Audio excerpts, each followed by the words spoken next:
Nossa segunda mesa redonda do dia, com o tema Comunicação, Organizações e Regionalidades, Dimensões Políticas e Discursivas, examina as implicações políticas e discursivas frente a regionalidades emergentes em cenários de mundialização. Sendo assim, pretende mobilizar as lentes da política e do discurso para problematizar a emergência de regionalidades e de seus tensionamentos e disputas frente a lógicas globalizadas. Para mediar essa discussão, convidamos como debatedora a professora do Departamento de Comunicação Social da Universidade Federal de Viçosa, pesquisadora e co-líder do Pólen, Laboratório de Experimentação em Comunicação e Organizações, e integrante dos grupos de pesquisa Dialorg e GECOP, Isaura Mourão Generoso.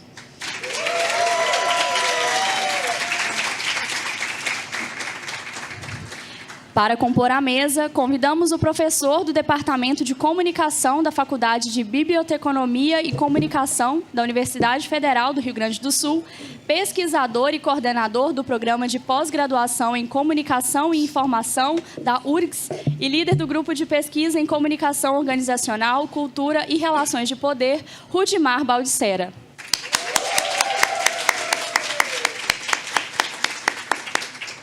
Convidamos também a professora do Departamento de Comunicação Social da Universidade Federal de Viçosa, pesquisadora dos programas de pós-graduação em Letras da UFV e em Comunicação da Universidade Federal de Juiz de Fora.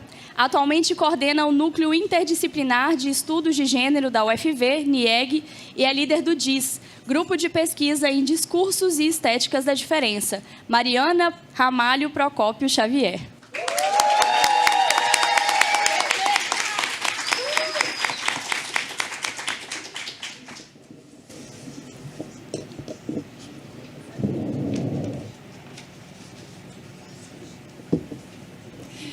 Bom dia a todas e todos, né? A gente está muito feliz com todos vocês aqui. Eu acho que dá para perceber, né, quanto esse evento está sendo importante para todos nós, né? O quanto o CICO, né, que nos é muito caro desde a sua primeira edição, né, e agora aqui na Universidade Federal de Viçosa. Obrigada a todos, né, e a todas os convidados, convidadas. E eu me sinto aqui extremamente honrada, né, participantes também, claro, né, a turma, né, que nos apoiou no desenvolvimento desse seminário, né, que nos apoiou não, né, que desenvolveu. E eu me sinto muito honrada aqui, né, de estar ao lado da Mariana, minha colega muito querida, e do meu querido professor orientador, né, que vai ser sempre, é sempre um amigo também, o Rudimar Baldissera. Então, com essa mesa, essa é a última mesa, né, de palestras que a gente tem, e eu vou tentar mediar esse debate que a gente acredita que vai ser muito rico, começando pela professora Mariana Procópio. Ok?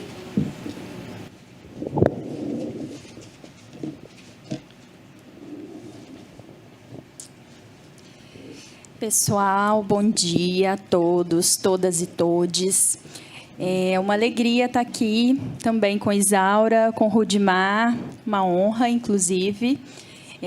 Eu preparei um texto para que eu pudesse ser mais fiel ao tempo também. Então, eu vou me organizar aqui para fazer uma leitura. E espero, né, que ao longo desses minutinhos a gente consiga pensar juntos sobre algumas questões a respeito da orientação discursiva, a respeito de orientações políticas, mas num recorte muito específico, que é o recorte que eu coloco aqui, que são as tensões da maternidade. Então, eu começo meu texto, né, agradecendo, queridos e queridas colegas, bom dia. Gostaria de começar, então, agradecendo a toda a equipe do CICO, Isaura, Renan, estudantes, servidores técnico-administrativos da UFV, apoiadores, pelo maravilhoso evento que estamos vivenciando nestes últimos dias. Eu tenho certeza que foi um espaço de crescimento, né, de experiências e trocas importantes para todos nós. Eu agradeço também ao convite para compor a mesa 4 ao lado do Rudimar, e também ao lado de Isaura, cujos trabalhos e trajetórias na área de comunicação organizacional são tão inspiradores. Agradeço, inclusive, a acolhida de vocês lá no GT da Compós. Isso me motivou, a estar aqui, a querer estar aqui novamente. Sempre digo, eu não sou da comunicação organizacional, mas a acolhida tem sido tão gentil e respeitosa, dos professores Daniel, Ângela, uma troca tão respeitosa que me senti confortável para dizer sim, mais uma vez. Bom, penso aqui que a temática da mesa, comunicação, organizações e regionalidades, dimensões políticas e discursivas, podem ser abordadas, pode ser abordada a partir de vários ângulos, e propõe, então, uma espécie de subtema, de recorte, tensões e acomodações da maternidade no contexto acadêmico, regularidades discursivas e apagamentos de existências.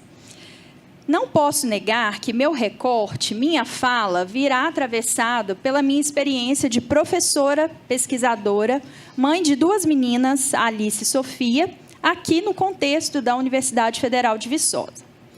Também preciso, de antemão, reconhecer a posição de privilégio que ocupo na estrutura social em que me encontro. Mulher, branca, heterossexual, casada, servidora pública. Mas quero crer que essa experiência, demarcada pela minha própria subjetividade e por particularidades da instituição na qual estou lotada, em alguma medida coincide ou se assemelha à vivência de outros contextos de maternidade e também de paternidade de outros colegas.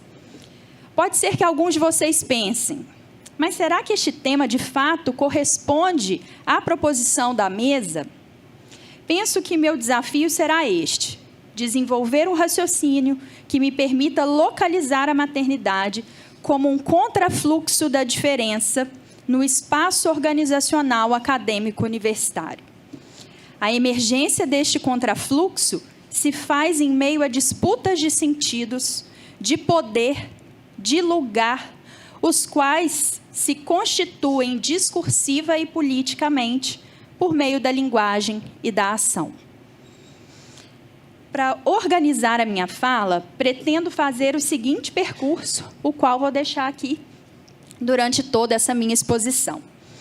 Apresentar o modo como temos pensado as regionalidades, enquanto uma categoria comunicacional.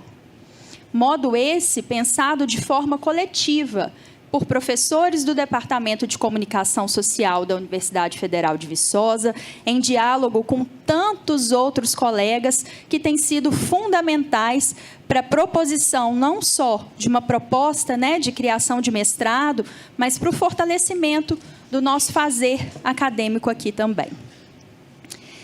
Pretendo destacar preceitos orientadores de uma abordagem discursiva, uma vez que é essa minha área de formação e na qual atuo já há algum tempinho.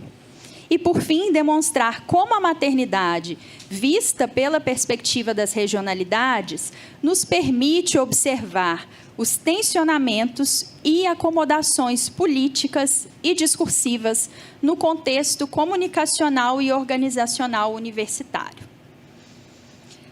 O conceito de regionalidades tem se configurado para nós, aqui na UFV, como uma lente de leitura importante para a investigação de fenômenos comunicacionais.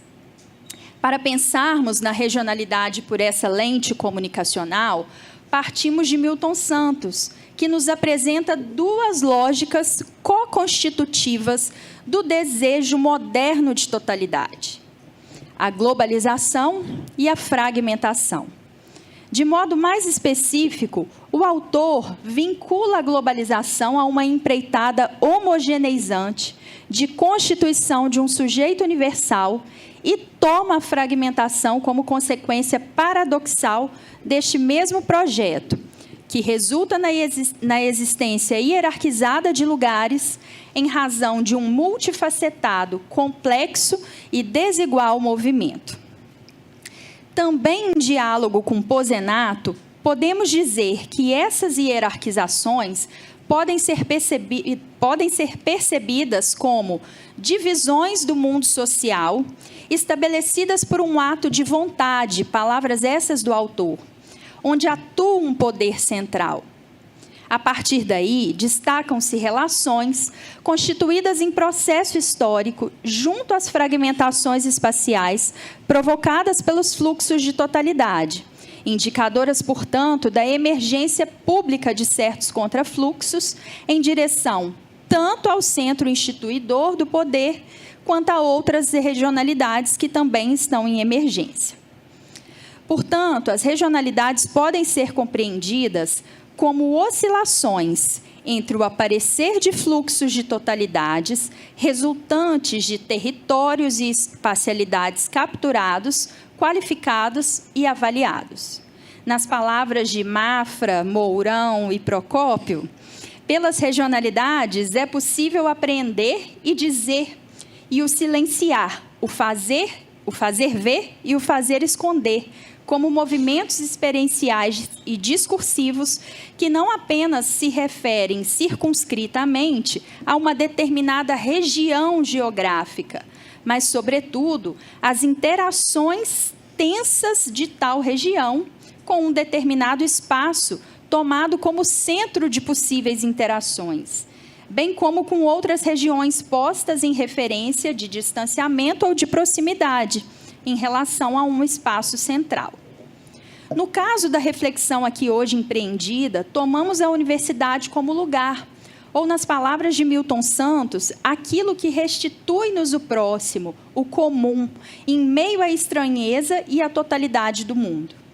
Contudo, a universidade, marcada por lógicas modernas e universalizantes, produz lugares institucionalizados de existências. Pertencemos a categorias hierarquizadas de docentes, técnicos e estudantes.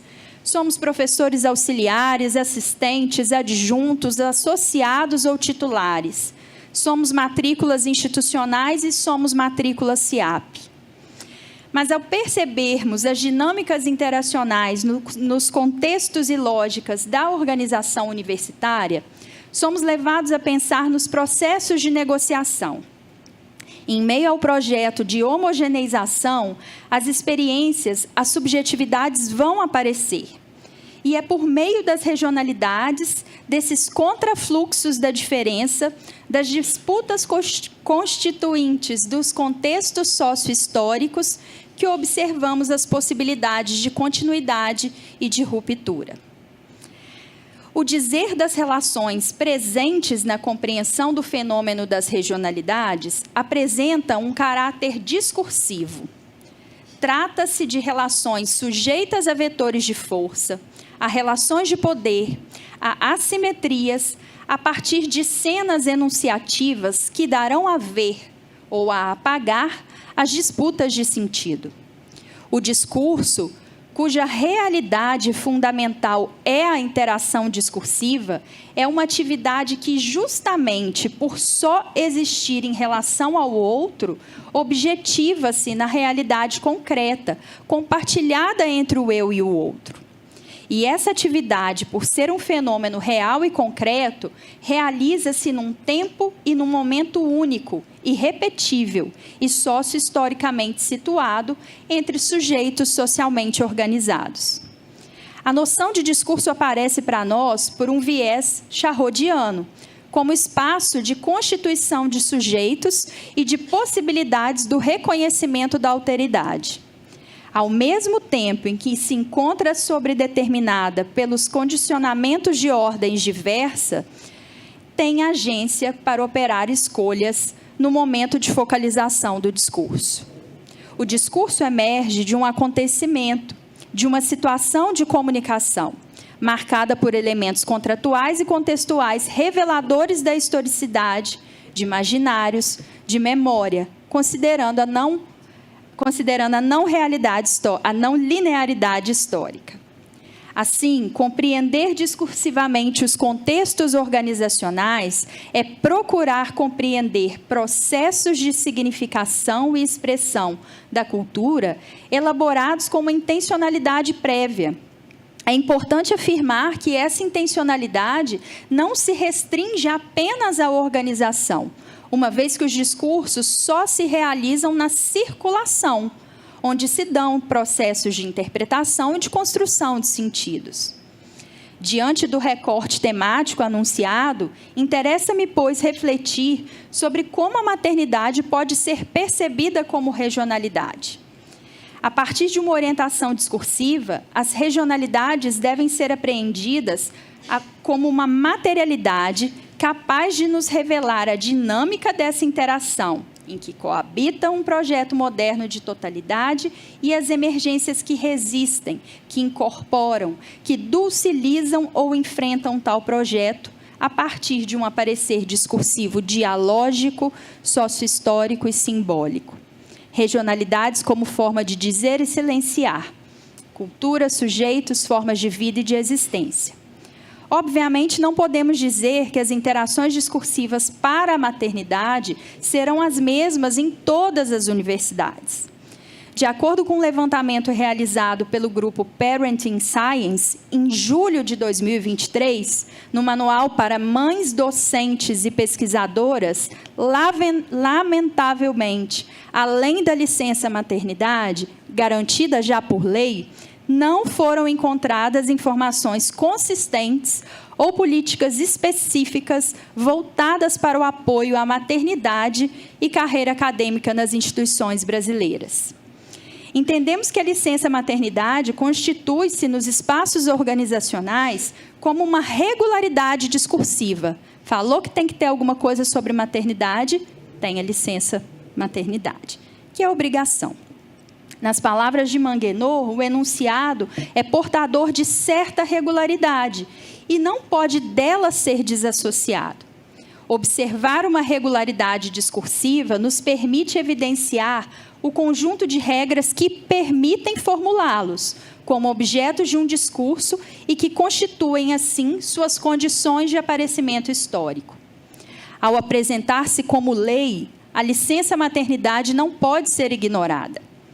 Dar a ver a existência de mães no contexto da universidade, o reconhecimento discursivo e político, mas não esqueçamos, obrigatório, dessa existência, de maneira uniforme e universal.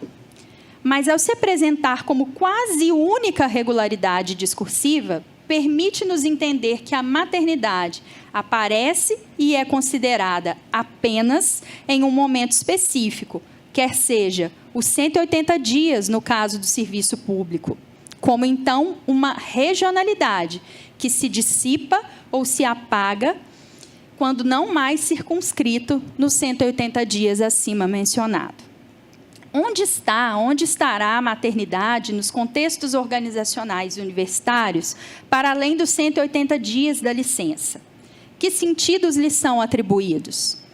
As tensões em torno da existência da maternidade no ambiente universitário parecem materializar pretensões de homogeneização e universalização de um espaço de poder e de saber, mantendo-o majoritariamente masculino.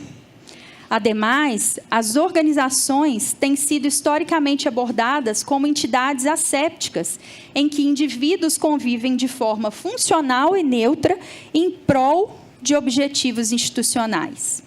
Problematizar, pois, a maternidade no contexto das organizações parece encarcerar a questão em sua dimensão privada e individual, evocando discursos naturalistas, biológicos, em algumas vezes religiosos, os quais indicam a responsabilização do cuidado à esfera feminina. Obviamente, algumas iniciativas têm sido realizadas, sobretudo no que se refere à adoção de critérios que consideram a maternidade em processos que envolvem avaliação de currículo. As alternativas têm sido ampliação do intervalo de avaliação dos currículos em pelo menos 2 anos por filho nascido ou adotado no período avaliado, ou a adoção de fatores de correção na pontuação obtida na análise de currículo. Na URGS, por exemplo, a adoção de medidas semelhantes já regulamentadas em resoluções, tanto para concursos quanto para progressão na carreira docente. Na UF Federal Fluminense, medida semelhante alcança as estudantes mães na pós-graduação e também nos editais de iniciação científica. Ainda que tais iniciativas não se apresentem como regularidades discursivas, podem ser apreendidas como indícios de um processo maior de reivindicação de políticas de equidade de gênero. Observadas à luz das regionalidades, entendemos que essas iniciativas podem nos explicar o modo como experiências em torno da maternidade se acomodam em negociação ou violência, articulação ou sobreposição, e adentram o sistema organizacional universitário no tempo contemporâneo. Por fim, em meio a tensões e apagamentos, em meio a resistências, cumpre dizer que, pelo menos a minha maternidade, não cabe no Lattes, não cabe no Sucupira, e nem nos formulários de avaliação de desempenho desta ou de qualquer universidade. Obrigada.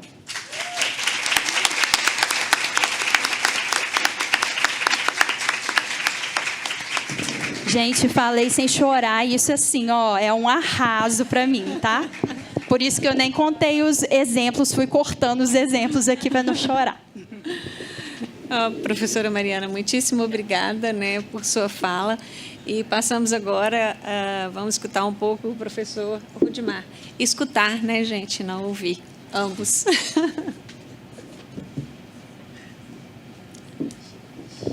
Então, bom dia a todos e todas. Estou muito feliz, estou numa mistura de nervosismo com felicidade de estar aqui.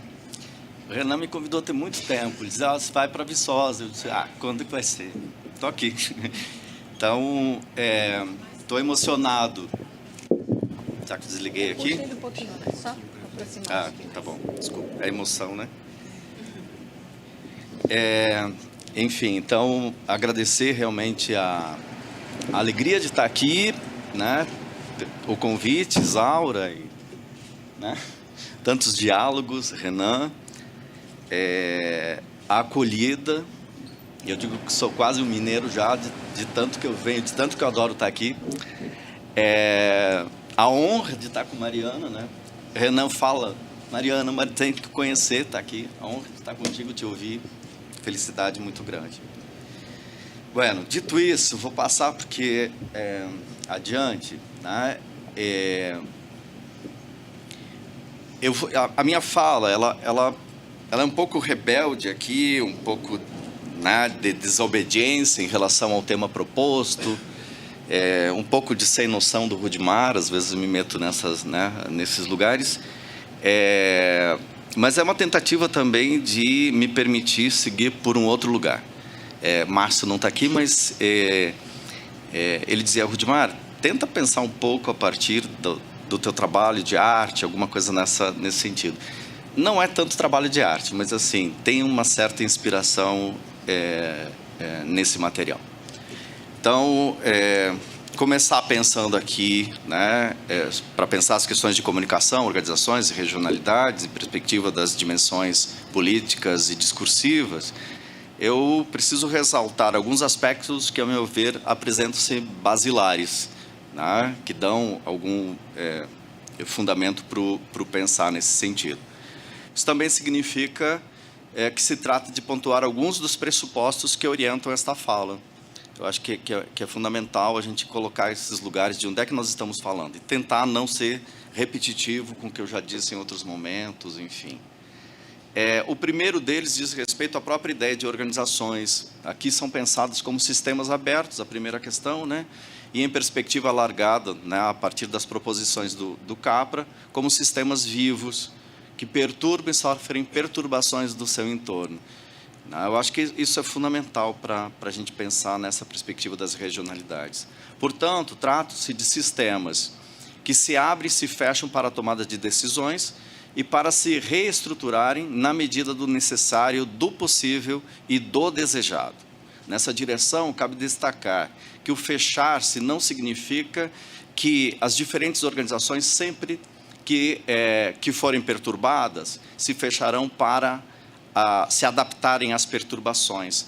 Ao contrário, admitindo-se que suas existências pressupõem relações de forças de diferentes qualidades, políticas, tecnológicas, climáticas, estruturais, de mercado, culturais e assim por diante, né, também podem se traduzir em fechamentos para reestruturações em perspectiva da produção de resistência, de estratégias de enfrentamento, de formas de subverter a ordem imposta, de perturbações intersistêmicas. De modo complementar, importa reafirmar que as organizações são estruturadas também para a conformação de poder, para a ampliação do poder, pois que os diferentes sujeitos, ao se articularem em organização, dotam essas organizações, ou esses entes organizacionais de poder, para atingirem seus fins. Nessa perspectiva, esses entes têm o seu poder potencializado e o exercem em diferentes contextos, com intenções variadas, seja em relação a outras organizações, sistemas e mesmo em relação aos próprios sujeitos que dotaram essas organizações de poder. Portanto, a existência das organizações nos territórios, eu talvez fale mais de territórios do que de regionalidades, por enquanto, me atenho a esse território geográfico, por um lado, resulta das articulações de sujeitos que as dotam de poder e, de modo geral, de legitimidade, o que não significa que todos os indivíduos ou públicos sempre reconheçam todas as organizações como legítimas. Tá? Tratam-se aqui de permanentes processos de reafirmação da legitimidade e do fundamental reconhecimento dos públicos. E, por outro lado, essas mesmas organizações, à medida que ampliam seus capitais econômico, simbólico, político, podem se exercer com mais força sobre esses públicos, bem como ampliar suas potências para negociações e disputas com eles ou com organizações do mesmo território ou de outros territórios. Aqui é preciso admitir os atravessamentos do território, não apenas na cultura, na conformação dos imaginários, mas também na constituição das próprias organizações. Toda experiência organizacional é atravessada pelo lugar que ocupa no território. Lógico, como sistemas abertos, não estamos falando de determinações, mas pontuando que a conformação de sua existência é perturbada e influenciada pela variável território, pelas regionalidades. Além disso, é preciso destacar que essas perturbações são de variadas ordens e impactos, isto é, os atravessamentos não são os mesmos para todas as organizações, pois que podem se dar por diferentes razões, tais como tamanho da organização, e isso por si pressupõe amplo conjunto de implicações, transações e relações de poder, por exemplo, em relação ao poder público. Tá? O ramo de atuação, diferenças de organizações que dependem de matéria-prima do próprio território e outras que até desejam algo como um não território, eliminando as marcas territoriais. Questões de meio ambiente, suas potências e fragilidades, índices populacionais, infraestrutura, cultura, imaginários, meios e processos de comunicação, etc. Isso para dizer que as relações entre territórios e entes organizacionais são de ordens e potências diversas, assim como as intenções das próprias organizações são variáveis. Por exemplo, enquanto uma vinícola procura registrar sua indicação geográfica como diferencial competitivo, marca de procedência, tomando um exemplo da Serra, de onde é que eu venho, Serra Gaúcha, vinhos do Vale dos Vinhedos. Tá? No outro extremo, tem-se organizações online que procuram projetar sentidos de pertencimento a qualquer lugar do mundo. Tá? Aqui podemos pensar em pelo menos duas questões. O fato, primeiro, apesar desse desejo de não pertencer a um lugar específico, né? O fato de os sujeitos que as constituem e fazem, né, a organização sempre pertencerem, em diversos graus, a territórios. E dois, a ideia de que o ambiente virtual, internet, pode ser compreendido de modo alargado como um território conformado pelas tecnologias. E aí, para avançar, né, já pensando essa perspectiva, né, relativas à própria noção de território.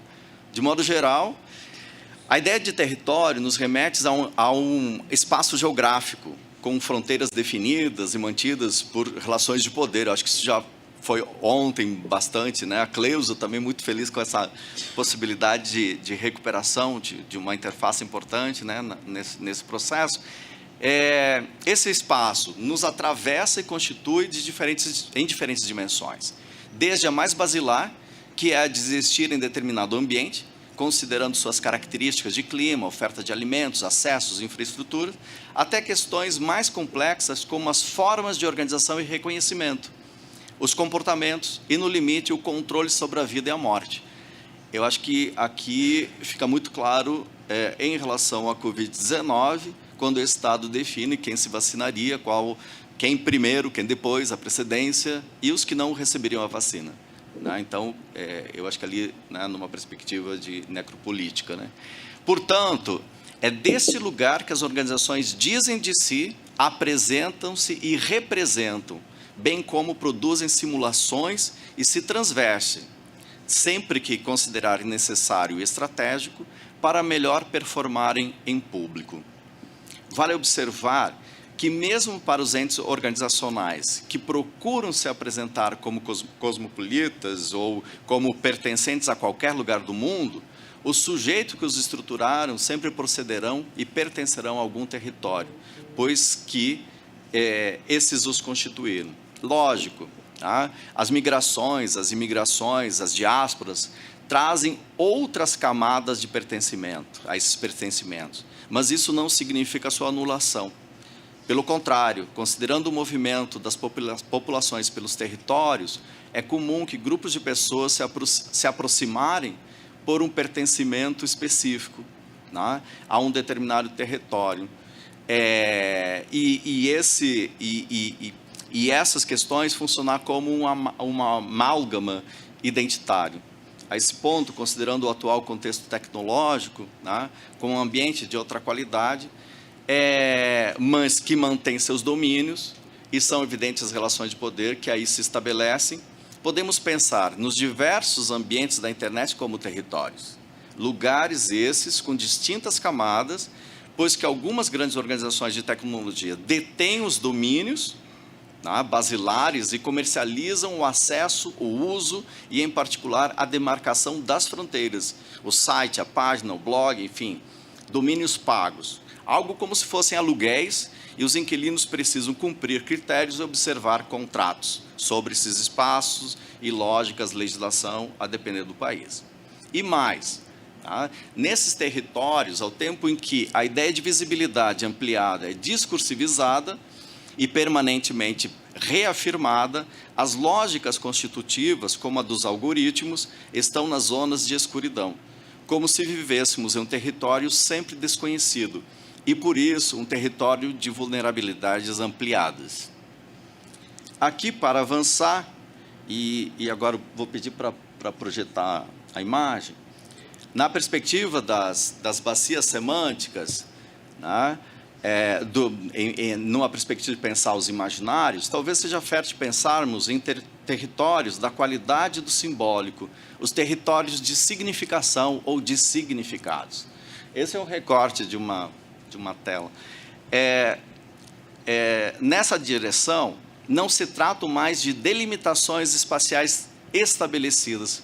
Pelo contrário, as fronteiras são bastante difusas, são zonas de contato com outros territórios de significação ou como territórios como territórios de matéria amorfa, a ser formatada, a ser transacionada, né? Semiotizada, portanto, como territórios ainda vazios de significação, mas potentes, o devir. Né? E especialmente nessas zonas, nessas fronteiras, que os tensionamentos e as disputas de sentidos têm o maior número de ocorrência, pois que, dentre outras coisas, sempre há o desejo de ampliar o domínio territorial. Acho que duas questões aqui, né, até que está indo bem, a questão do tempo. Duas questões aqui para pontuar. Estão vendo que tem várias. A projeção está eliminando várias nuances aqui. Mas, na semiótica, a gente vai dizer que o mundo ele vai sendo semiotizado, a gente vai atribuindo sentido ao mundo. E o mundo em si é uma massa amorfa, como possível. Né? Quer dizer, ele só tem sentido à medida que nós trazemos para o nosso cérebro carregado de sentido e assim por diante. Então, a maior parte do mundo ainda não está semiotizada, não está significada. E são territórios, como possíveis, amorfos. Alguma coisa que não foi recortada ainda, não foi, né, discursivizada e assim por diante. E, por outro lado, mais do que pensar em coisas fechadas, né, nesse âmbito, pensando esses territórios como algo... Eu estou acabando com o que está escrito. Mas, assim, como algo que se move. E aqui, essa pintura, no caso, ela é feita com tinta líquida. E ela vai formando seus... líquida, bastante líquida, eu quero dizer, né? Ela vai formando essas camadas, essas interfaces, a depender da química, de processos que eu não domino. E ela vai formando essas estruturas, à medida que eu vou colocando tintas de outras cores e pela articulação entre uma coisa e outra. Né? E isso me pareceu significativo para poder compreender esse movimento de territórios. Cabe ressaltar que esses territórios... Estou muito nervoso, gente. Isso aqui é meio ensaio, então deixa a gente tensa, porque a gente não sabe como que vai bater, né? Cabe ressaltar que esses territórios, diferentemente dos geográficos, né, sempre são coletivos, estruturados e reestruturados, afirmados e reafirmados pela interação dos sujeitos no seu cotidiano e atravessados por diferentes formas de conhecer e existir no mundo. Poderíamos pensá-los como territórios de significação de potências diversas, alguns como grandes concepções de mundo, englobantes, né? Abarcando territórios menores, e os outros que seriam estruturas em torno de temáticas, por exemplo, territórios desse simbólico, como questões de interesse público, a questão do machismo, a questão do racismo, como territórios menores dentro de grandes territórios. Né? Nessa perspectiva, seria possível pensar em graus mais elevados de estabilização de significação, né, em relação a esses temas ou concepções de mundo, em uma espécie de região nuclear e outras regiões que a circundam, sem pensar aqui numa circunferência, um globo, não se trata desse tipo de... Né, acho que fica evidente pela imagem, em que essa estabilidade é muito reduzida, mais influenciável nesses entornos, né? Ainda em formação, estruturação, transformação e eliminação. Trata-se de espaço de intensa movimentação de sentidos, de disputas, de transações e de processos de semiotização, dessemiotização, no sentido de retirar de um quadro de sentido, retirar de um lugar de relevância no mundo significado. De modo simplista, seria algo como lugar onde se adquire, negocia, perde território. Tá? Isso porque, dentre outras coisas, esses lugares, por serem de contato, tendem a ser os mais perturbados por outros territórios de significação. Por serem construções coletivas, são negociadas, transacionadas e não estão dadas de uma vez por todas. Talvez até possam ser pensadas como semoventes, sempre atravessados pelas tecnologias, pela política, pela economia, isto é, pelos diferentes contextos históricos e ambientais. Assim, também são conformadas por interesses e, por sua vez, se exercem como forças em relação a outras concepções de mundo. Importa ressaltar ainda que não se trata de pensar esses territórios como ideologia, como imaginário, como cultura. De fato, seria algo como se a um só tempo carregasse ideologia e sua racionalização como forma de explicação do mundo, traz a cultura com o prisma das redes de significação, tecida pelos sujeitos e que a elas se prendem, né, na perspectiva do Geertz, e também se caracteriza como força e um tanto do imponderável do imaginário, ou dos imaginários.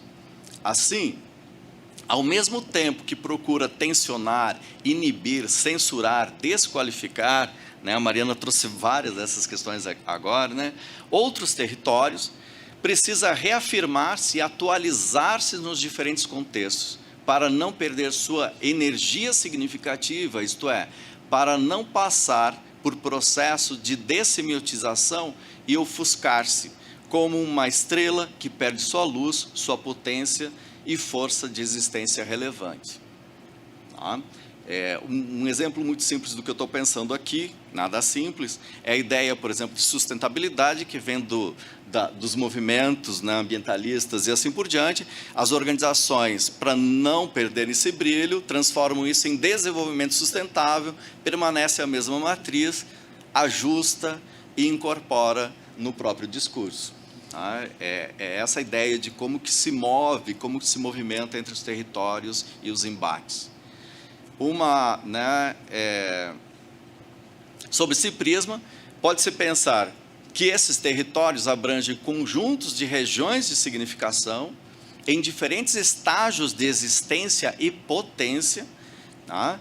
E isso gera as nuances dos territórios, em perspectiva de que são disputados, inclusive, por sujeitos que pertencem ao mesmo território simbólico. Não vejo essas disputas entre, né, pertencentes a diferentes territórios, mas também no próprio território. Por exemplo, sobre a concepção, né, se a gente pensar o grande território do capitalismo nas organizações, as formas de abordar a noção de diversidade. Nós temos pesquisado isso, né, vários, no grupo de pesquisa, o Jacob, mas são várias pesquisas já em relação à noção de diversidade, como é que ela vai sendo apropriada. E dá para pensar pelo menos 3 grandes orientações. Uma delas é a perspectiva gerencial, né? Uma outra, a perspectiva de silenciamento das diversidades. Acho que, né, a Mariana já trouxe isso, uma das situações, né? E as das perspectivas de presenças limitadas. Veja que são 3 perspectivas completamente implicadas, mas não são exatamente a mesma coisa. Quando a gente olha para os processos das organizações, a gente vê que existem nuances diferentes. E muitas vezes isso significa simplificar a diferença, enquadrar, né? Um comitê de diversidade que vai gerenciar esse processo. Então, produz o sentido de que está sendo acolhido, mas não está sendo acolhido, pelo contrário, está sendo barrado em algum lugar, e assim por diante. Todas essas regiões são evidentes relações políticas de redução do diferente, das diferenças em perspectiva do gerenciável. Como tem afirmado o Mafra, ao projeto de modernidade, né, que conforma uma grande concepção de mundo, território de significados, e que se materializa e atualiza nessas regionalidades com intensidades e nuances variadas. E já finalizando, não tão próximo ainda, destaco, né, que esses territórios de significação são basilares para as organizações. Aí tentar pensar como que isso impacta de alguma forma, né? Pois a partir daqui, né, a partir deles que se posicionam como existência, as próprias organizações, e agem como forças dotadas de poder por aqueles sujeitos em relação às demais organizações e com os próprios públicos. Neles localizam os pressupostos que lhes são basilares e até mesmo as confortáveis justificações para existirem como entes organizacionais e para suas práticas, seu exercício de poder.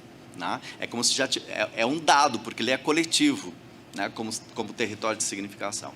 Assim, as organizações sempre são também existências políticas para as materializações dessas concepções de mundo e dos lugares que os diferentes sujeitos têm nesse mundo, bem como formas de materialização e confirmação de tais projetos. Não sei se fica claro, quer dizer, as organizações ao mesmo tempo resultam, é como se a concepção capitalista, está vendo? Isso é possível, está aqui a organização fazendo, então é possível. Mas, ao mesmo tempo, elas reafirmam o próprio discurso. E essa ideia que está colocada aqui. Tá? Assim, né?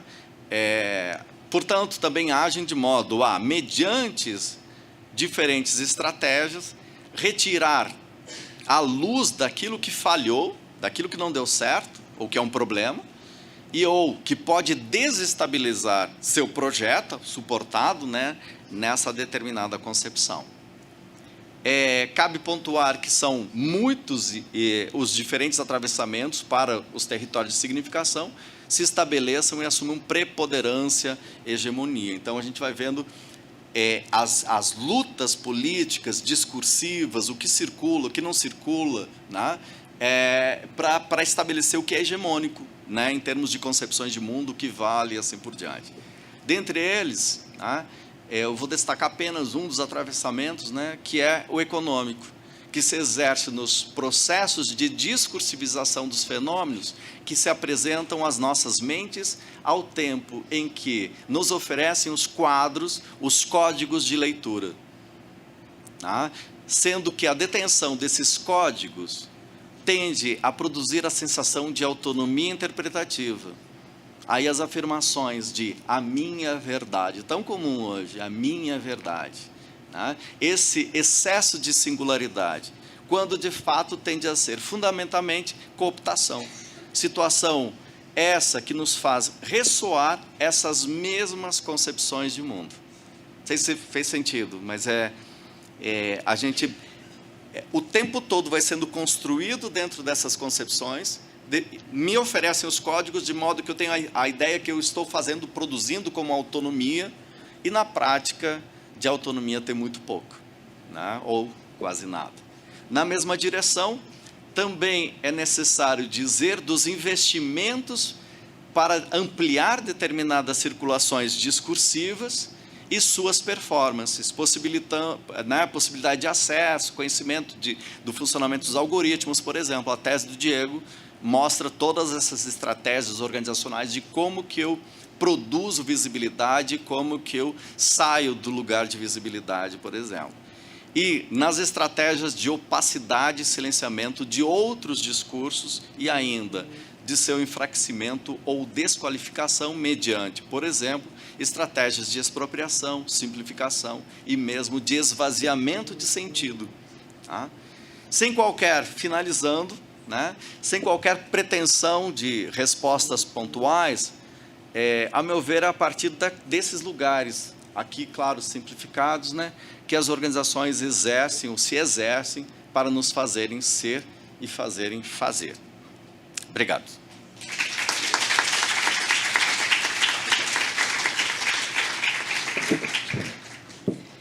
Que missão a que eu tenho agora, hein? Bom, eu queria só começar, acho que não sei se eu tenho propriamente uma pergunta, né? Eu vou tentar só começar falando a partir de uma frase sua, Rudimar. Né?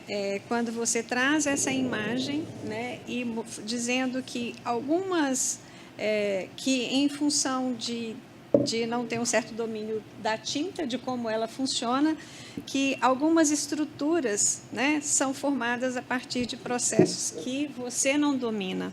Né? Então, eu pensei nisso aqui para pensar um pouco em como é que essas conformações de discursos acontecem, né, com sistemas que são sistemas de escolha e de exclusão, né, seja para a gente identificar o que é a maternidade, seja por a gente identificar determinados territórios de significação, né? Mas são estruturas de escolha, são escolhas e exclusões, né, de adoção de determinadas práticas discursivas que muitas vezes elas são formadas, são discursos, né, são práticas discursivas já construídas por aspectos que muitas vezes nós não dominamos, ou que muitas vezes nós não temos consciência dessa dominação. Né? Então, um pouco do que... posso até ir um pouco para o estudo que eu fiz, em que as construções e conformações discursivas, elas partem, né, de determinados enunciados reitores, que são discursivos e não discursivos, e que, de repente, a gente não domina. Né? Então, quando a gente pensa nessa compreensão, né, discursiva do discurso da maternidade, e que também são discursos e práticas discursivas que são políticas, né? E aqui eu tenho um artigo da Ivone, que ela fala que a comunicação organizacional é política. A gente está falando de questões políticas porque a gente, ao trabalhar com a comunicação organizacional, a gente faz escolhas e a gente faz exclusão, né, de determinados discursos e adoção ou não de determinadas práticas discursivas. E eu penso que a gente trabalhar, né, com esses discursos que nos conformam e que a gente também conforma na nossa vivência, é um grande desafio, especialmente porque muitas vezes a gente não conhece a forma como essas tintas, né, vão se distribuir naquela tela. E é uma tela muito linda do Rudimar, tem que ver essa tela inteira. Então, é muito mais para a gente pensar um pouco nisso, e aqui com muitos estudantes de graduação, né, com muita gente que está, com muitos professores na sala de aula, dos desafios que a gente tem para trabalhar essa ideia de conformação de prática discursiva e dessas tintas que a gente não consegue ver o colorido que elas nos trazem, ou a cor que elas nos trazem, para que a gente assuma determinadas verdades, né? Então, e especialmente com a internet, né, e com o acesso muito forte a toda a tecnologia de comunicação, que todas as pessoas hoje podem, né, dizer sobre algo ou alguma coisa, e esse dizer ele tem uma questão que é muito positiva, no sentido de buscar um posicionamento individual em redes sociais, na sociedade de uma maneira geral, mas muitas vezes ele vem carregado dessas tintas que a gente não sabe de onde elas vêm e como é que elas foram distribuídas. Então, eu queria só falar um pouco, que vocês falassem um pouco mais desses desafios que a gente tem, inclusive, na compreensão ou na busca da compreensão pela comunicação em contextos organizacionais, ou pelos processos comunicativos, né, nos diferentes contextos que a gente enfrenta, que são contextos que estão sempre mediados por organizações, né? Então, a gente tem, as organizações são atores sociais que eles acabam conformando sentidos. Não sei se eu aproveito e pego mais algumas questões e a gente já a gente faz umas duas rodadas, dá? Alguém tem questões para a gente colocar e fazer junto?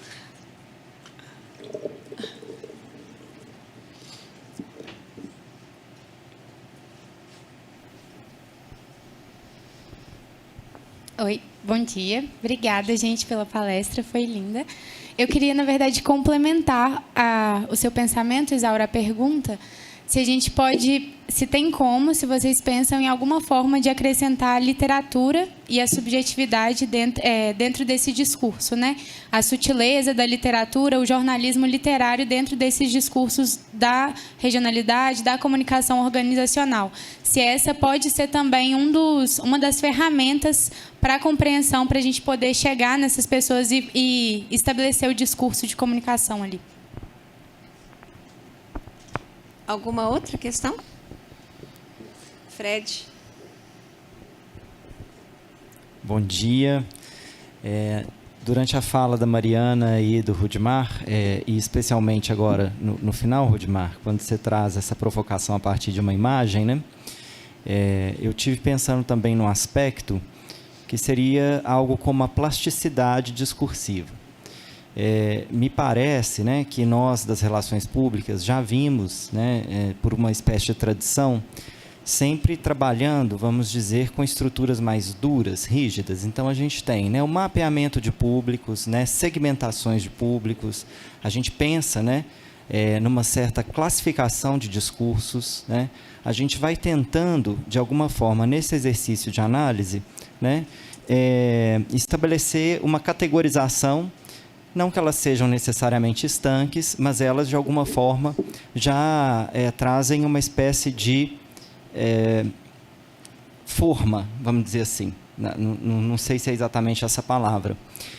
E quando você faz essa análise, me parece que essa ideia, essa plasticidade discursiva, na qual talvez a gente pudesse pensar tanto as questões de dispositivo, mas também as de ruptura, né, as de uma certa falta de controle, né, de um certo agenciamento que não se consegue mapear, né, de territórios, né, fugidios assim, dentro das organizações. E me parece que, assim, diferente de algo que seria de uma flexibilidade, né, que é essa, talvez que a organização ela tivesse de se envergar num sentido, mas a estrutura quase que permanece a mesma, né, você não consegue fazer as quebras, você não consegue, lembrando aqui, né, Ângela, do tilt na máquina, né, que a gente fala assim. E aí o exemplo da maternidade, eu acho que é um pouco isso, né? Porque, embora você tenha uma licença maternidade ou paternidade, que inclusive é importantíssima nesse sentido, né? Porque o pai não só ajuda, né? Então a licença também talvez tivesse que ser também maior a da paternidade, né? Para que se pudesse de fato, né? Quando você tem ali um cuidado, um zelo, igualitariamente se dividir esse cuidado. Mas, assim, eu acho que é um pouco isso, né? Porque é um desafio que ele nos quebra, né? Nesse sentido, assim. Você vai precisar pensar exatamente nessa plasticidade, né? Então, eu vi muito essa complementação. Então, assim, dentro dessas ilações que eu fiz, eu gostaria que talvez vocês comentassem um pouco por esse viés, porque acho que a imagem nos remete muito a isso, assim, né? Quem quer começar? Professora Mariana? Maria. Pode ser?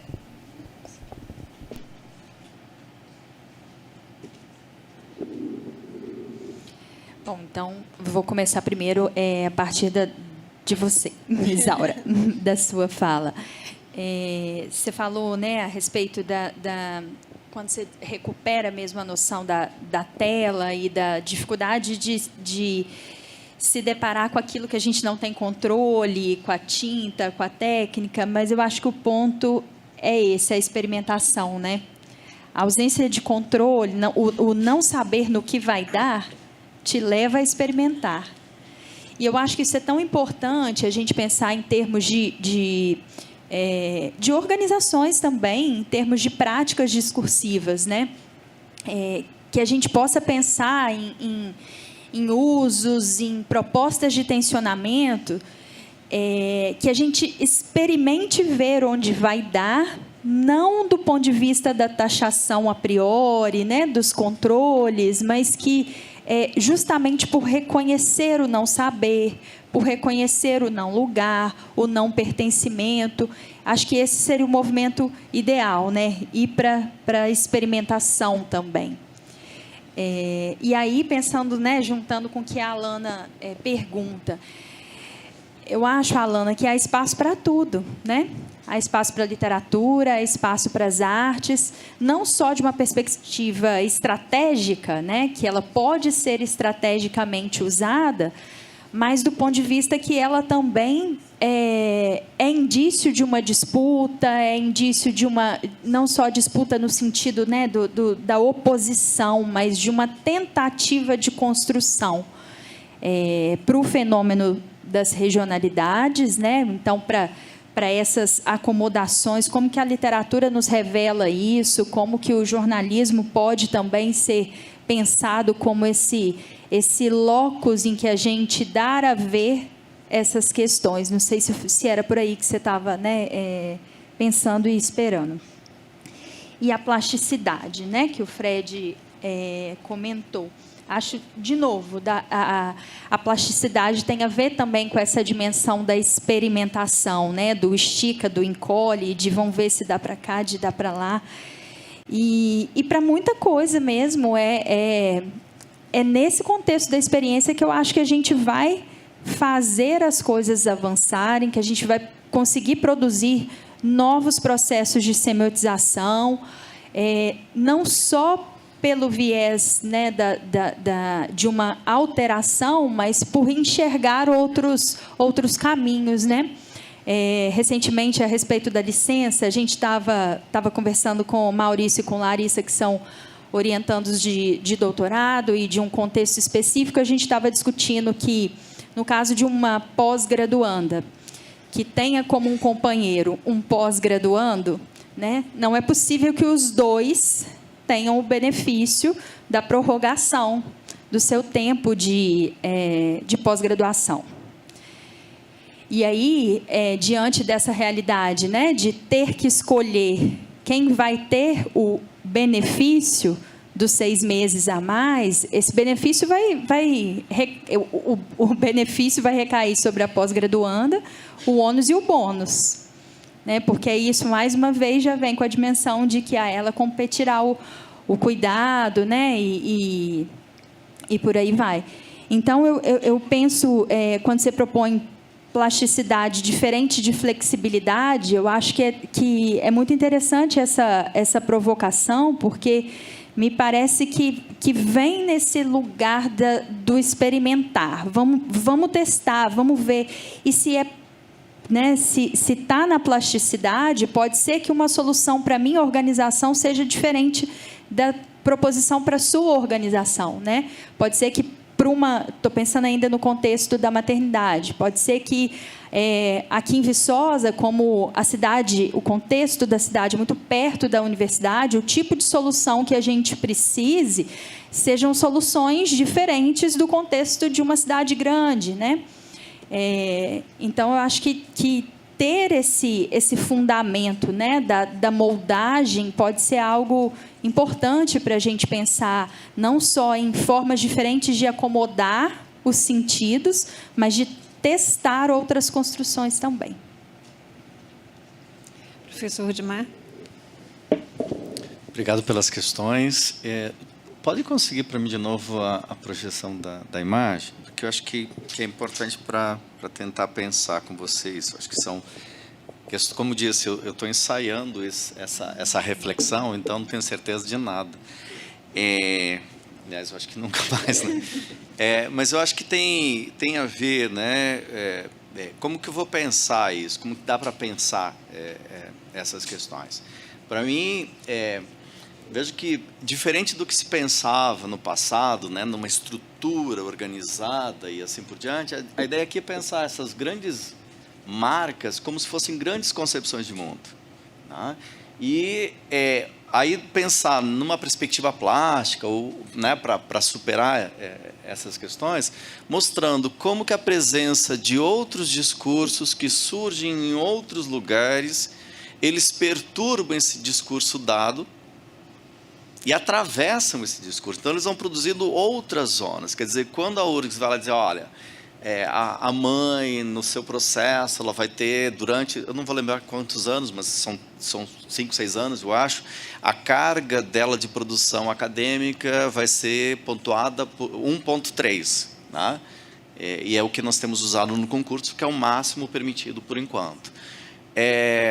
Isso vem de um outro lugar, é um outro discurso que não vê mais o sujeito como simples, quer dizer, que não vê o indivíduo como um objeto, e começa a tentar para o seu singular, para a sua diferença. Né? Esse discurso, ele se contrapõe numa perspectiva ao discurso englobante, digamos assim, de uma perspectiva capitalista de produção, produzir tudo o que é possível.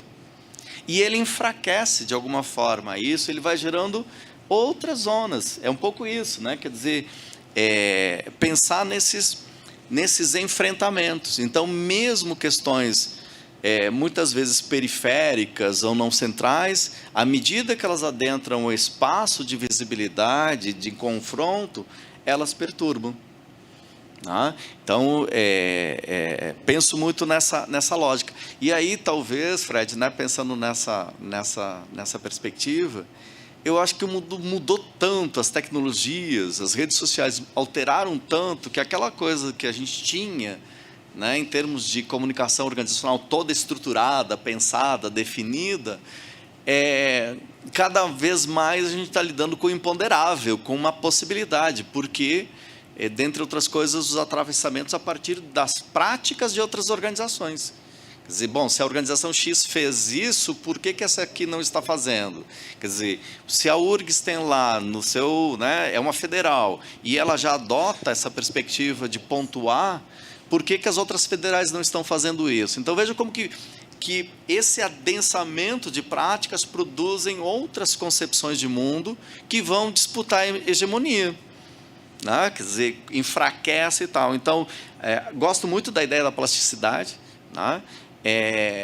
E gosto muito também da ideia da cada vez mais disjunção, né? Quer dizer, o olhar do passado da comunicação era um olhar de determinação, faço para. Cada vez mais a gente vê que as nossas falas, elas produzem sentido, elas meio que descolam da gente, elas têm uma certa, digamos assim, não vou nem chamar de liberdade, mas um certo voo solo, digamos assim, né? Elas vão sendo apropriadas, expropriadas, ressignificadas pelos sujeitos nesses processos. Então, pensar essa perspectiva da plasticidade, do não domínio, e para mim pressupõe uma outra coisa, que eu diria, talvez, gosto da ideia de ouvir, eu gosto da ideia de escuta, mas eu prefiro a ideia de auscultar os públicos, né? Que implicaria um deslocamento, a meu ver, muito grande do sujeito, no sentido de compreender esses públicos a partir do seu próprio lugar. Quer dizer, das suas percepções de mundo. O que os movimenta de fato? Eu acho que seria um pouco isso. Só que isso existe uma capacidade plástica das organizações que a maior parte não tem. Por quê? Porque elas ainda estão sob uma concepção de produtiva, de capital, de fazer e fazer render o máximo. E a diferença, ou os diferentes, né, eles são extremamente perturbadores para as organizações. A diferença perturba. Ela perturba a gente em sala de aula. A gente não sabe exatamente. Tem uma colega minha na URGS, que ela está trabalhando comigo no PPG, e ela é negra, e ela diz assim, as pessoas têm um medo de falar a palavra negro, por que será, né? E com certo sarcasmo, por que será que isso gera todo esse problema, toda essa dificuldade de... Né? Claro, porque à medida que eu nomino, tem sentido, e tem história, e tem violência, e tem tudo que eu fiz. Então, não nominar significa também não reconhecer, né, a existência daquilo. Então, veja como que a diferença nos incomoda profundamente. Né? Porque se a gente pensar o nosso cérebro dentro dessa perspectiva, ele foi construído para o padrão, para aquilo que foi estabelecido como padrão, como com valor e assim por diante. Né? Não sei se te respondi, mas é mais para refletir, para a gente seguir adiante. Né? Alana, né? Alana? Obrigado, Alana. Sim, eu acho que só a Mariana já pontuou. Eu acho que precisa, eu não diria se é possível, eu acho que é necessário. Né? E volto para a provocação do Márcio, né? Ele dizia, Rudimar, quem sabe você começa a trazer para pensar, e eu queria homenageá-lo, mas né, ele teve que sair. Enfim, eu acho que sim, é necessário, porque se a gente começa a pensar em diferença, nós precisamos de um mundo mais sensível, né? Menos nessa perspectiva de violência, enfim. Não vai ser fácil, né? Não é fácil, mas é possível. Antes do extermínio, talvez, né? Que já mencionado. Mais uma rodada? Ou...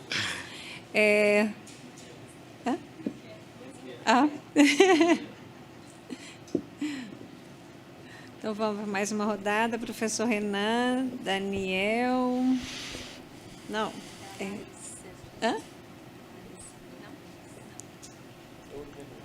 Professor... E Robert... Thais. Bom, tentar ser muito breve, né?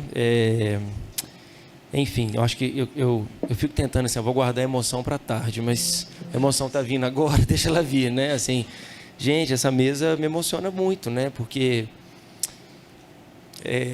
Mariana, né? A gente está aí, como diz, já tem um tempo, chegou Isaura, Rudimar, né? Quanto tempo eu estou falando assim, vamos para o Viçosa, vamos para o UFV. Então, assim, deixa eu chorar agora, chorar de tarde, né? Tá tudo bem. Vamos para o mundo mais sensível, né? Na ciência. E, assim, nossa, quando a Mariana terminou a fala dela dizendo que, né, maternidade vai muito além disso, né, Mariana? Assim, enfim, isso bateu muito, né? Não tem nem o que dizer. E quando eu vejo, Rude, você trazendo a sua tela, né? Assim, né? Não sei se, né, se todo mundo aqui do auditório sabe, né? O Rude é um artista, ele é um artista plástico, assim, incrível. Tá no Instagram. Vocês podem procurar, né, a página dele. Então, assim, é um movimento muito... Eu fico vendo, assim, eu fico pensando na Amabile, né? Só fazer um destaque, né, gente? A Amabile e a Aline, pesquisadoras da Federal de Santa... Não da Federal, mentira. De Santa Maria, do Instituto Camboatá, que é um instituto que vai ser parceiro do nosso programa de pós em comunicação, né? Então, assim, vieram aqui, queria só agradecer a presença de vocês e dizer que está sendo muito incrível vocês estarem aqui, né? Então, quando a Amabile faz aquela pergunta do corpo, né, na mesa anterior, imagina o seu corpo aí, né, Rude, assim, porque mobilizar, né, o corpo seu e o corpo de todos, todas, todos, assim, que estão tentando continuar fazendo ciência, mas sem abrir mão da sensibilidade, né? Assim, eu acho que é um desafio e, assim, eu queria só destacar que, assim, é muito bonito esse movimento, assim. E aí, pensando algumas questões, né, que vocês trazem, e aí, eu acho que tanto Mariana quanto Rudimar, agora assim, né, vem uma questão mesmo, talvez mais um comentário. É muito interessante, assim, olhar as regionalidades nessa perspectiva dinâmica. E aí é muito bacana olhar para essa mesa, assim, de que realmente nós não estamos falando, né, Isaura, assim, Mariana, de regionalidades como regiões geográficas. Mas quando você mobiliza território e levanta o território para esse lugar que não é delimitado fisicamente, mas também não deixa de ser, isso são regionalidades nesse sentido. Então, eu acho que, assim, a mesa traz um avanço para a compreensão de regionalidades, porque me parece que aí há algo muito forte, assim. E aí, juntando as duas falas, as regionalidades fazem parte, né, de uma lógica em que há um projeto de poder. Se não há projeto de, né, um projeto de poder, qual o projeto de poder? O projeto de poder moderno. E aí me parece, já concluindo, que esse projeto de poder moderno, que institui as regionalidades, é um projeto que pensa, para ser moderno, ele pensa num futuro, ele pensa que seja a curto prazo, como o Dominique falou lá atrás, né, assim, mas ele pensa num futuro. E aí aquela sua ideia, Rude, né, da identidade como sutura, né, assim, a ideia de sutura e tessitura, né, aquilo que abre e fecha ao mesmo tempo. A sutura vem em direção a esse centro. É a esse centro. E aí só faz sentido falar em regionalidades porque tem centro. E porque nós estamos falando de sociedade moderna, que pretende controlar o futuro, aí, né, assim, evocando aqui Walter Benjamin, né, baseado numa ideia de progresso. Se não há progresso, não há necessidade de juntar em torno de um centro. E aí a maternidade não faz parte do progresso. Ou, melhor, ela pode até fazer parte, desde que pague o pedágio para o progresso. Nossa, olha essa mãe, mesmo tendo filho, está aí, ó. Tá, mas que custo ela tá pagando para estar aí? O que ela está fazendo com o corpo dela para ela estar aí? Né? Assim, ninguém pergunta, ninguém olha para isso. E aí, assim, me parece que... eu não sei se a Bianca está aí, assim, me parece que quando a gente vê outras possibilidades de construção, de formas organizativas... e detalhe, aí me parece que esse projeto de poder, quando você fala lá no final, Rude, de cooptação, aquilo que parece singularidade, né? Esse excesso de singularidade pode ser uma cooptação, não é porque existe um determinado... Já conversamos muito sobre isso também, né, Amabile, Aline? Assim, não é porque existe um movimento social que pretende lutar para a diversidade que ele deixa de ter centro, às vezes. Às vezes ele está produzindo uma identidade tão fechada que, para estar ali, qualquer diferença não pode ser considerada porque está fora do projeto de poder de progresso. Então, quer dizer, muda o conteúdo, mas a forma é a mesma. A forma só cabe aqui desse jeito. E me parece que uma forma de... Eu não digo superar, porque superar é demais, né? Mas conviver, coexistir, né? Disputar, perturbar, é pensar em projetos contemporâneos, em pensar em múltiplos centros. Quer dizer, não é o futuro, é o presente. Se a gente deixa de olhar para o futuro e pensa no presente, a gente deixa de olhar para frente, para a linha, e olha ao redor. Ao redor tem múltiplos centros.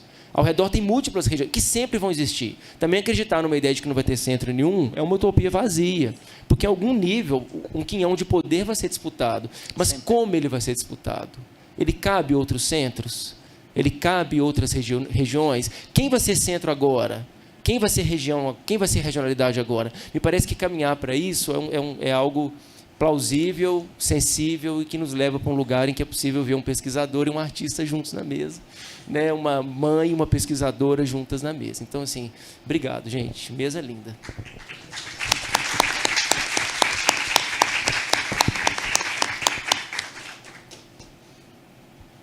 Thaís? Robert. Ai. Bom dia, eu sou o Robert, eu sou formando do curso de jornalismo. E, primeiramente, obrigado pela mesa, foi incrível, Mariana. A gente tem várias discussões nas nossas matérias. Rudimar já conhecia pela bibliografia e tudo mais. Isaura também, a gente teve uma matéria incrível, que a gente teve discussões. E eu estava pensando muito nessa questão de que vocês comentaram sobre a sensibilidade, sobre... Eu acredito que a regionalidade a gente tem que pensar muito em identidade, né? De quem a gente é, qual lugar que a gente ocupa. E eu fiz uma matéria que ela chama Diversidade e Diferenças no Contexto Organizacional. Mariana conhece. E eu sinto que a mudança tem que começar de dentro, né?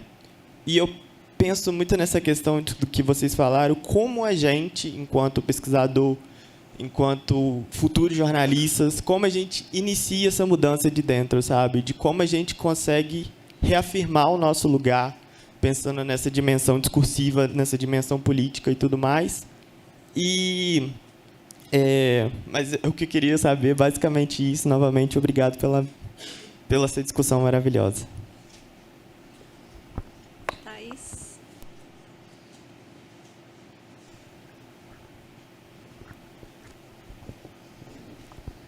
Bom dia, gente.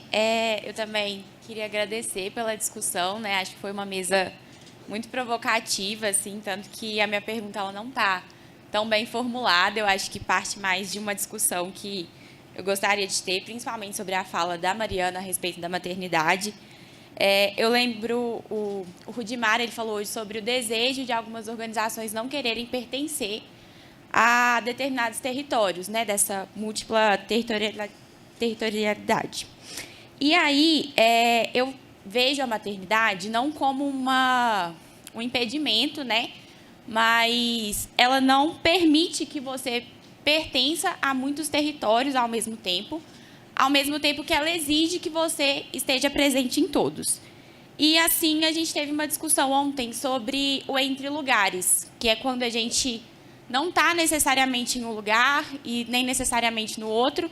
E aí eu queria perguntar, principalmente para a Mariana, se a gente pode enxergar a maternidade, né, assim dizendo, como um múltiplo território, um politerritório, nessa questão da regionalidade, de ter que se fazer presente em muitos lugares, ao mesmo tempo que a gente não consegue estar presente ao tempo todo, né, em alguma organização, de não conseguir pertencer por inteiro por causa dessa condição.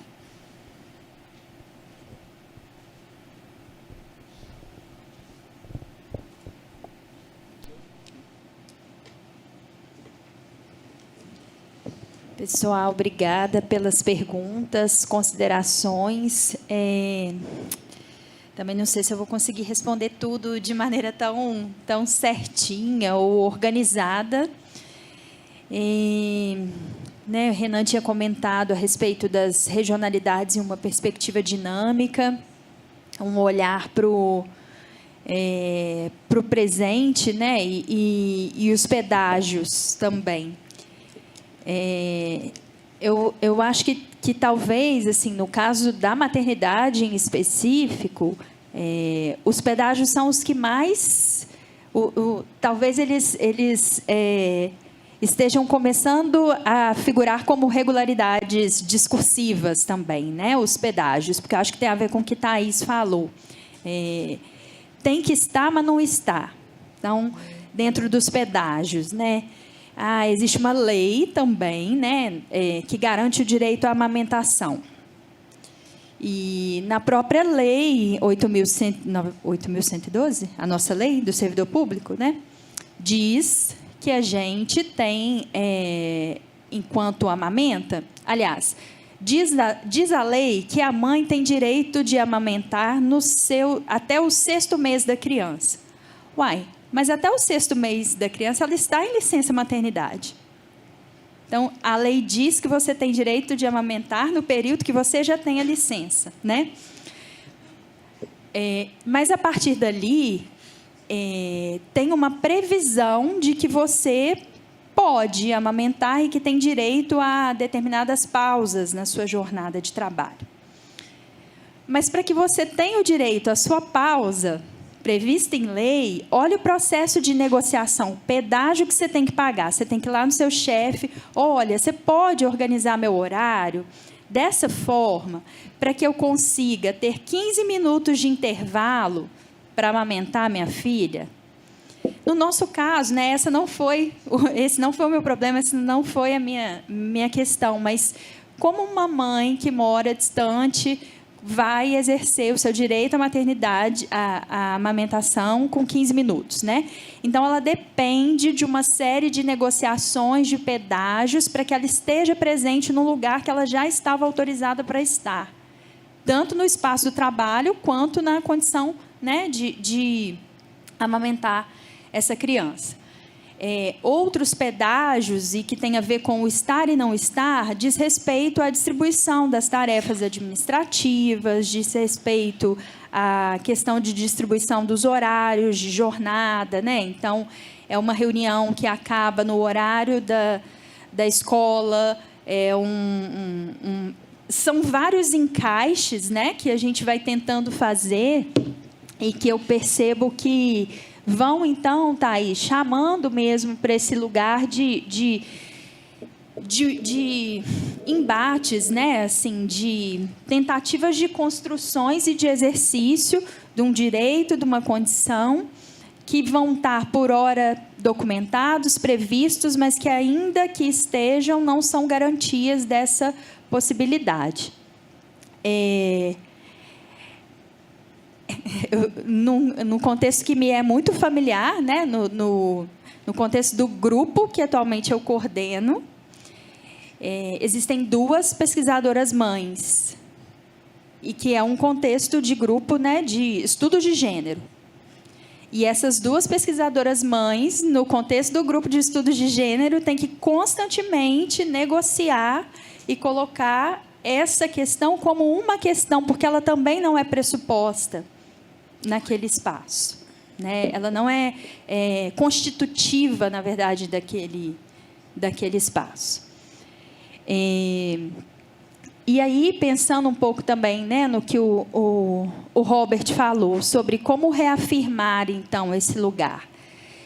Ele está garantido por lei, ele está compreendido no simbólico, mas, ainda assim, ele precisa lá ser toda vez dito, né? Assim, não posso nesse horário porque eu tenho uma criança. Ou posso desde que minha criança possa estar aqui comigo. E aí a sua criança pode estar desde que ela não faça barulho.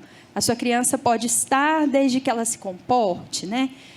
Sua criança pode estar se você trouxer a alimentação, se você isso, você... Então, assim, essas tentativas de ao mesmo tempo que vem desse lugar de um posicionamento político, discursivo, que é, sim, né, de uma demarcação identitária, nesse caso, ele vem com constantes processos de violência ou de negociação para que se faça presente. Eu já cheguei a ouvir na instituição, no caso da minha 2ª gestação, eu acho que agora a gente podia pensar em negociar, né, o seu planejamento familiar. Ouvi. E aí você mistura as condições, de novo, daquilo que é previsto, daquilo que é direito, daquilo que é da ordem do privado, e duvido que o meu companheiro, que também é professor nessa mesma instituição, tenha ouvido isso. Acho que é isso. Rudimar. Eu acho que a Mariana já, né?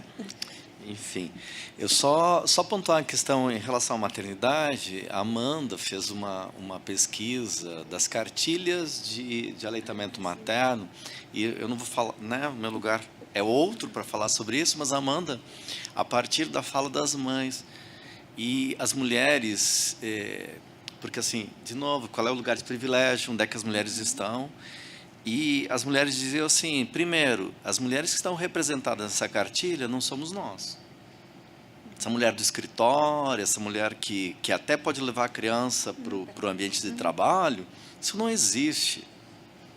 Tá? E a segunda questão que as mulheres disseram, e quem foi falar para os gestores? A gente sabe disso. Alguém foi falar com os gestores esse nosso direito?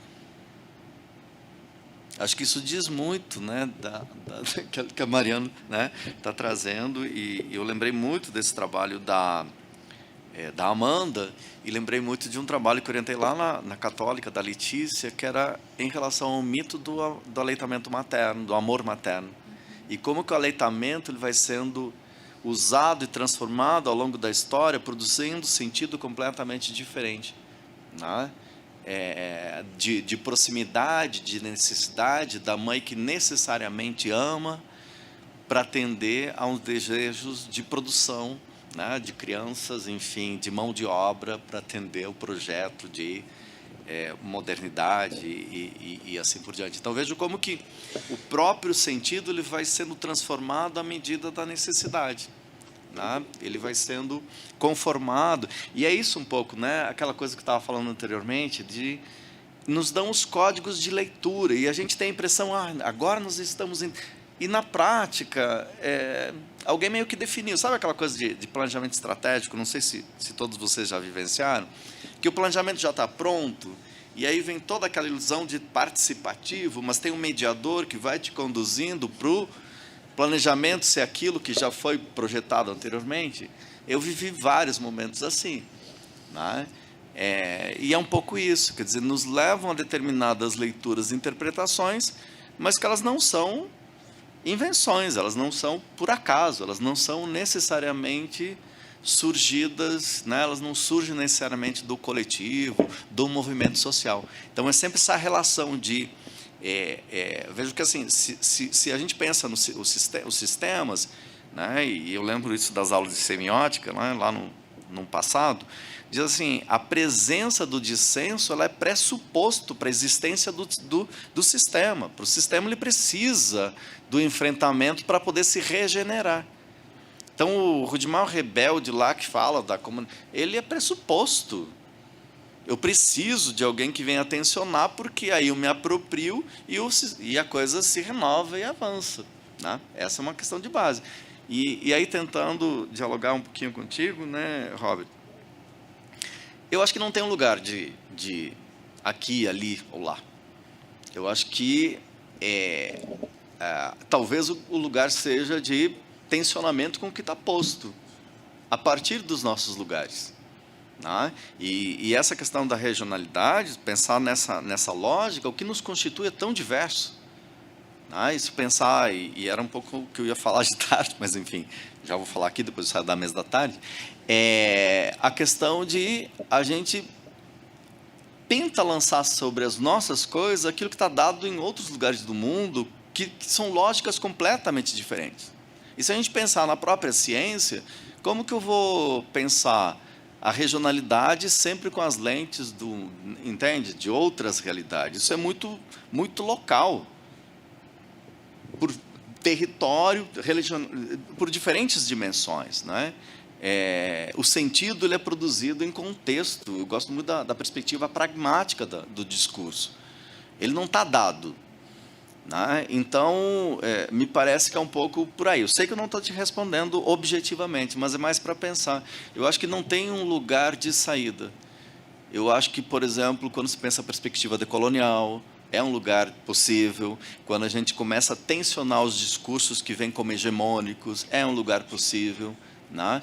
Quando a gente começa a articular com outros grupos, porque também tem aquela lógica, né, muito de fechamento e quase que reprodução da mesma lógica hegemônica. Os grupos fechados, né, formando seus centros e assim por diante, e sem dialogar com outros grupos. Então, a necessidade realmente de articulações, de uso dessas estratégias que produzem, né, resultados, enfim, por aí. Não te respondi, mas é isso que eu consigo. Né? Pessoal, a Inayá veio aqui até trazer a demanda de mais uma questão, mas eu vou pedir desculpa à pessoa que queria fazer a pergunta, se a gente pode, de repente, passar para a tarde, né? Ou a gente vai conversando no momento do almoço, porque a gente já está muito em cima da hora e a gente tem, né, as atividades do início da tarde. Então, eu queria mais uma vez, podemos combinar, sim? Eu queria mais uma vez, né, agradecer a todas e todos que estão presentes aqui, né, aos convidados, às convidadas, e, em especial, né, à professora Mariana e ao professor Rudimar, que eu pude estar do lado nessa mesa, né, e a gente espera vocês. Então, vou passar a palavra para a Aline, nossa cerimonialista. Obrigada, gente, mais uma vez.